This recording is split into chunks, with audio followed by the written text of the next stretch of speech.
So I'm going to show you another way that we are able to help her by using anchor charts. So this anchor chart is show, not tell. And so we want to make sure that when we're adding detail to our sentences, we want to use describing words to help the reader make a picture. And so here's a sentence, an example of a sentence that is telling. Tim's hands were cold and clammy. Okay? Not much detail, can't really visualize it, they're just telling. And so we want to show the reader how the character feels. Right? So his hands were shaking. A big smile came over his face and his eyes lit up. I'm able to, as a reader, visualize this shaking. I know what that feels like. I can feel that. I can sense that. Big smile came over his face. It's not just he's happy. I'm seeing his smile and his eyes lit up. So when we write about what it looks and feels and sounds like, we want to make it a mystery. We don't want to just give it away.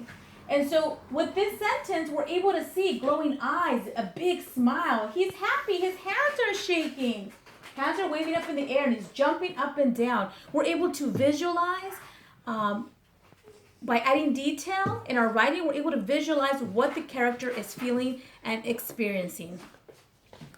Another anchor chart that I'd like to share with you that is important for Sophia to remember when she's adding detail to her writing is to show using her senses.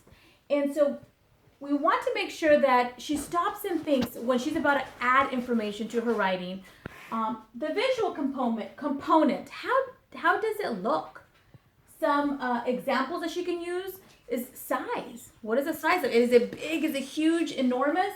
What is the color? What does that look like? The shade, like what we saw in the mentor text where it described chocolate brown. It describes it. What is the shape of it, right? When it comes to sound, what can she hear? What does it sound like? What is the volume, the tone, the pitch? Is it screeching loud? I had to cover my ears. It was screeching loud. How about the smell? What does it smell like? What's the aroma, the odor, the scent?